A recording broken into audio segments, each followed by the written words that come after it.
Welcome back to a brand new spoiler movie review here on Max Talks Movies. My name is Max Denenberg. Today, we're going to break down in spoiler fashion Ant-Man and the Wasp: Quantumania. We're going to break it all down, including the two post-credit scenes. We're going to break everything down here on this breakdown. So if you're new to the channel, please subscribe, ring the bell. I do movie reviews, TV show reviews, movie rankings, and a box office breakdown show every single Tuesday. So please subscribe, ring the bell if you're new to the channel. Comment down below. Give me your spoiler thoughts on this movie. Did you like the movie? Did you not like the movie? Tell me why for both. And are you excited for phase 5 and beyond of the MCU moving forward based off of this jumping off point for Marvel moving forward? Like the video, guys, the thumbs up button. That's also how you support this channel in such a great way. So please like that video, guys. It really helps the channel more than you think. So on Friday night, I already did a non-spoiler review of Ant-Man and the Wasp: Quantumania. Gave the film a 3 out of 5 stars. I think I gave it around a 64%, like that kind of range. And I've stuck by that rating as I'm talking to you on Sunday, and I've slept on it a couple times and really thought about the movie. But we're gonna break down this movie now because it's not a TV show. I'm not gonna go in depth, scene by scene, breaking down what happens. We're just gonna break down the plot itself, what I liked about particular things, what I didn't like about particular things, and of course, I'm gonna talk about those two post-credit scenes. So the movie kicks off with basically Ant-Man hasn't really done anything since Endgame. He's been writing a book. He's been doing book tours, this, that, or the other. He's obviously with Hope. Hope's a scientist and doing really big things. But Cassie's kind of in and out of, she's very similar to her dad, was in and out of prison a couple of times. This is what we learn in the beginning of the movie. Very quickly, we jump into this, which is that Cassie and Hank get into, build this thing that signals both to their world and the quantum realm. Obviously, Janet is not too happy about that, and they get sucked into the quantum realm. Now, one of the biggest parts of the movie that they kick off the opening scene with, that we learn throughout the entire film, is that Janet found Kang stranded on the quantum realm. And at first, they were working a part of the same team, Janet and Kang were, with the idea of Janet basically wants to help out this guy because he can take her back across the multiverse, and she believes it. But when they put his ship back together, which can do that, take her back to Hope and Hank, she gets the visions of what Kang has done leading into that moment, that he is definitely the conqueror of worlds. So instead of Janet going with Kang, she basically blows up his ship and left Kang stranded there, which obviously was because, Kang, as we learned towards the end, especially in the mid-credit scene, that Kang was exiled by the dynasty or the group of other Kangs, the court of Kangs, whatever they're calling it. And this is the one Kang that they fear the most, the fact that they exiled him. So Janet strands him there, which is a positive that he's stuck in one world and can't conquer other timelines, but did build him an empire in one universe, and that's what we got here. So they kind of get sucked in. The Pym Van Dyne family, they are sucked. They're in one part of the movie, and then they're separated from Cassie and Scott for also the part of the movie. So I actually like this idea. I'll talk about my overall thoughts as we keep going on. So Scott and Cassie run into these freedom fighters, basically these rebellion, whose world has been basically destroyed by Kang. And again, Kang's not really in the first hour of the movie that much. He's in the opening scene. He's talked about, feels like, in every scene, but he's not really in the movie. So Hope, Hank, and Janet get help from Lord Krylar, played by Bill Murray, but it really isn't the help that they want, because Janet obviously is someone who's very famous. Other than Kang, she's probably the second most famous person in the quantum realm, as we learn. And basically, Krylar is basically like, if Kang's coming after them, you're coming after us. And both and the rebellion fighters to Scott and Cassie are like, if you're associated with Janet, they've already found you, basically. So Scott and Cassie get captured by MODOK now, who is Darren Cross, Yellow Jacket from the first Ant-Man film. Now, I talked about this in my non-spoiler review, but I really like a lot of affiliation from MODOK, both as a comic character, the Hulu show, which came out, I think, 2 years ago. So I was excited. I think this character was very hit or miss throughout the movie. There were times where MODOK was an interesting thing, and it's really tough to adapt the floating head into a robot's machine in live action. And the movie definitely struggles putting that together, and it's a very tough task to do. There were some good aspects to MODOK in the movie, but overall for me, he's definitely a mixed bag. But I had some fun with him, but not as much as I wanted. So MODOK's basically the hitman, Kang's #1 man in this situation. So he captures Scott and Cassie. And this is where we get the big ultimatum scene between, I think, my favorite scene in the entire movie, which is this basically Kang versus Scott dialogue. And really, every time it's Kang and Scott in the same scene, the movie is completely elevated because obviously Paul Rudd's great, but the MCU is in great hands moving forward because Jonathan Majors is so captivating as Kang in this movie. He's both philosophical, he can talk ways out of the situation, but he can also find himself being very violent. There are times you feel sorry for Kang, especially in that opening scene where you can actually buy Janet trying to help out Kang to get out of there based on how he interacted with her. So there's a lot of levity to the characters, there's a lot of gravitas to the character, and there's obviously a threat both physically and mentally and talking-wise to Kang, which is why he's such a dynamic character. And obviously, there's a lot on the page for that, but there needs to be a charismatic actor to bring that out of the character.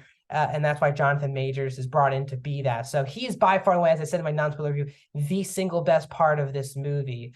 So Kang gives this ultimatum basically that I'm going to kill Cassie if you don't get me the thing that, Janet blew up. Hope helps him do this. Towards the end when it's like there's multiple Scotts and there's a lot of Scotts, including a Baskin-Robbins Scott, which I thought was actually one of the funnier jokes in the movie. And then Hope, there's a lot of hopes and trying to get them out of there. But overall, it becomes towards the end of the movie, as we get to the third act, there's a huge third act battle between Big Scott trying to go after Kang Kang captures Janet. He has this whole conversation about the multiverse and the things that very much look like the multiverse breaks in Loki, which got me very excited. But every time Kang's on screen, it's very exciting. So obviously, Kang doesn't hold up his end of the bargain. He takes the thing that Scott and Hope got back, and Cassie just is set in prison. And obviously, Scott's like, we had a deal, should let her go.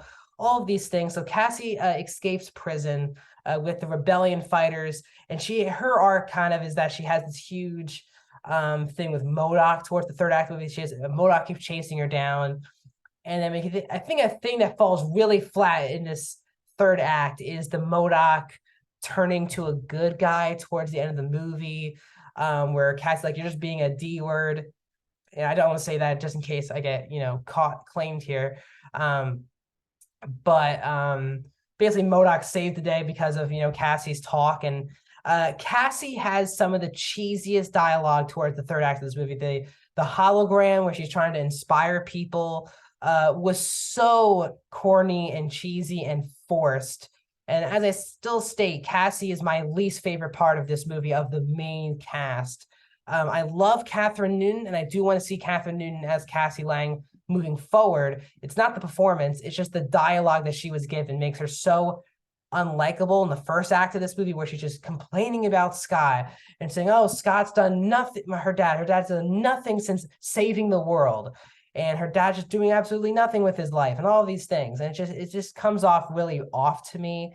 And then the third act, the thing with MODOK and then that speech for me just felt really off to me as well. So she's trying to help out. Obviously, Hope and Scott are trying to penetrate and get to Kang. He puts up this whole shield. And this is also where Hank comes in with all of the ants who also got sucked into the quantum realm in their world, who's actually aged up like 1,000 years. They have all this technology. It's a really fun action set piece, though, when all the ants come in and try to topple everything. But finally, this is too much for Kang. Kang is tired of it. And when Kang enters the fray, it is just awesome from an action scene point of view. The blue thing goes over him and he starts killing all these ants. But obviously, at one point, the ants kind of take him away. You think, oh, that's kind of an interesting decision there. So it looks like our main tab group did the job. They got Kang out of there, and the rebellion and all these things in this world is brought back to normal. So obviously they opened the portal using that device that Janet blew up in the beginning of the movie. And Hank, Janet, Hope, and Cassie go through, and right before Scott goes through, we have a big one-on-one just fist fight. No CGI, just really just a fist fight between Kang and Scott, which I thought was excellent. I like that even though this is this all-powerful, basically godlike figure in Kang the Conqueror, just wants a good old fist fight with Scott Lang. And again, we get that great line from the trailer where Scott's like, it's not just about, I'm not trying to win here. We just both have to lose, which I thought, again, was such a good line. We get that great shot, too, with Kang kicking Scott's mask off, which I thought was really good. But as the portal's about to close, Hope comes in and saves Scott. And they have this big 2-on-1 battle with Kang. And Kang kind of gets his ending. He kind of gets sucked up into something very similar to how Yellow Jacket got sucked into being MODOK. So based on the ending, I still think Kang the Conqueror, who we saw in this movie, could be the ultimate Kang when we get to the 2 Avengers movies. We'll get to all the Kangs in the mid-credits scene. But I don't think this is the last time you've seen Kang the Conqueror, this version of Kang that we saw in Antman and the Wasp: Quantumania. Based on how they obviously didn't really show him die. So I am betting on this character coming back, this version of Kang coming back. So Hope obviously stays in. And I think we get a huge kind of logic error where out of nowhere, I guess Cassie's device that gave a signal also can create portals. It made absolutely no sense, but Cassie creates the portal. And I guess Hope and Scott assume that. So 2 seconds after they can't come back into their home world, I guess Cassie's device does that. So we end the movie with the same way we started, with Scott kind of prancing around being happy. But he actually believes that because Kang, that version of Kang, could be destroyed, what that means actually for the universe moving forward. He kind of questions himself, like, did we won this battle, but did we actually win the war? Which obviously know is definitely not going to be true moving forward for the MCU. So we kind of end the movie on that, with Scott kind of being unsure also when Ant-Man and these characters will be back in the MCU. There hasn't really been, I don't think there has been an Ant-Man 4 announcement with Paul Rudd coming back as the character. We might not see these characters until 2025 when we get Avengers Kang Dynasty, which is supposed to bring Cassie and Ant-Man, at least on IMDb. Cassie and Ant-Man are supposed to be back in that movie with Jonathan Majors, so we'll see if that is indeed true. But so we get to these 2 big post-credit scenes, which is basically Kang driven. The first is the mid-credit scene, which for me works at points and doesn't work at other points. At times it's a cartoon, and other times it actually sets up a really exciting thing for Kang moving forward, which is we get the 3 kind of ultra Kangs, the Rama Tut from the comics, which is such a great. But what this mid-credit scene actually does for me is to really show you the range of Jonathan Majors. Just those 3 Kangs alone are completely different. The way they speak, the physicality, it's all different. And that gets me so excited for Jonathan Majors playing multiple variants of Kang moving forward in the MCU. So that was such a great great way of showing Jonathan Majors' acting. So we get that scene, and then we see basically like a gladiator arena scene with tons of Kangs. And how basically the whole thing that all these Kangs are just jealous of each other, not just jealous of each other, but they blame other Kangs for breaking up the timeline and the universe, which I find so compelling moving forward. So we get that whole thing, basically all the Kangs basically setting up for basically secret wars as well. So that was a fine mid-credit scene, but the post-credit scene, the very end of the credits, was basically a teaser trailer. It wasn't really, it was a scene that will be happening in season 2 of Loki, which I believe is only the one of 2 MCU shows that actually are coming out this year as of now. I think Loki season 2 is going to head towards the end of the summer, if I'm not mistaken, or just mid 2023. So we get to see with Victor Timely, who's another version of Kang. Again, Jonathan Majors playing a 1900s like scientist is also just fantastic to watch. And then we see in the crowd is Loki and Mobius, obviously Tom Hiddleston and Owen Wilson. Loki is I think it's I listed as like my second favorite or third favorite, I believe, MCU show that they've done. I love Loki season 1.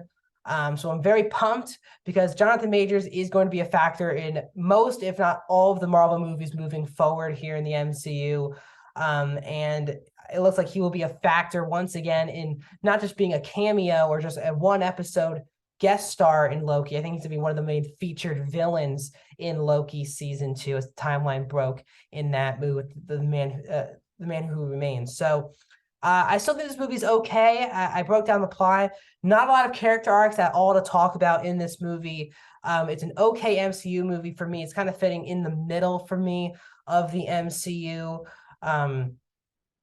But that is my spoiler breakdown and review of Ant-Man and the Wasp: Quantumania. So if you're new to the channel, please subscribe to the bell. More videos are coming out soon here on the channel. Tomorrow we get my my review, spoiler review of episode 6 of The Last of Us. Tuesday I'll get my box office breakdown. So we'll break down how this movie did at the box office, domestic and worldwide. We're also going to and also break down more Avatar numbers. Wednesday you'll have my episode 10, I believe we're on now. Episode 10 review of Star Wars: The Bad Batch. And that's coming on Friday. Also next week, we'll get my non-spoiler review of Cocaine Bear. So more reviews are coming soon here on the channel, so please subscribe and the bell. If you want to check out my non-spoiler review where I break down the plot and my actual issues, positives with the movie in that type of way, you can click that video right up there. And I'll see you guys soon.